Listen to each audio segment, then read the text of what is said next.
हीरा हूं वो इतिहास का जिसे समझा सभी ने पर्ण था।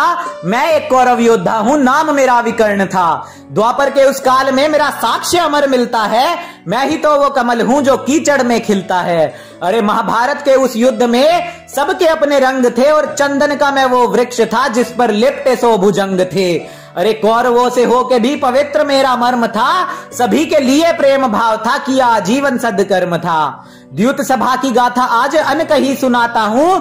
धर्म क्या अधर्म क्या भान मैं कराता हूँ। कुल वधु के अपमान का हुआ एक कृत्य निंदनीय था, पर उस कथा का आरंभ द्युत नहीं, उस कथा का आरंभ राजसूय था।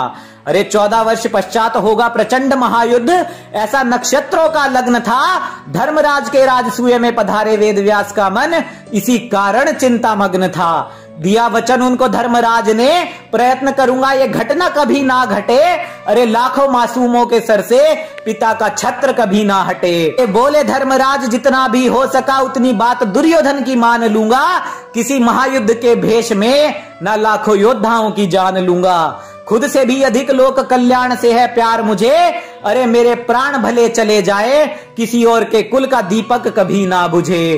कारण बस यही एक था जो द्युत को ना मना किया धर्मराज ने, पर पूरी बात को ना कभी जाना इस समाज ने। द्युत का आरोप धर्मराज पर लगा दिया, जो कुछ भी सत्य था तुमको मैंने बता दिया। अरे खुद को हारे जब धर्मराज, धरा दासों का वेश था। दास धर्म की खातिर पत्नी को लगाया दाव पर, क्योंकि ऐसा भ्राता दुर्योधन का आदेश था। अरे मैं तो था अनजान की उस सभा में अनर्थ हो जाएगा। वचन और धर्म निभाएंगे धर्मराज, और कुछ नीच लोगों का जमीर सो जाएगा। सब हार कर भ्राता युधिष्ठिर ने भीषण अपमान झेला था, पर इससे भी ना संतुष्ट हुए और अंगराज ने दांव एक और खेला था। तब जाकर सूत पुत्र कर्ण ने नीच चरित्र अपना दिखाया था। कुरु कुल वधु का चीर हरण कर्ण ने भ्राता दुर्योधन को सुझाया था। अरे माता समान कुल वधु को दुशासन केश पकड़कर सभा में लाया था।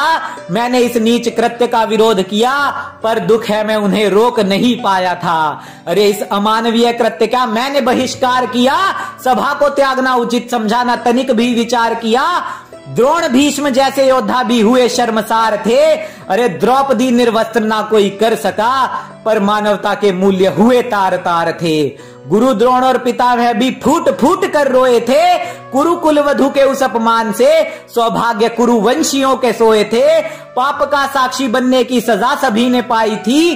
धृतराष्ट्र पुत्रों के वध की सौगंध भ्राता भीम ने फिर खाई थी। सौगंध से बंधे भ्राता भीम के हाथों मैं भी काल की गोद में सोया था।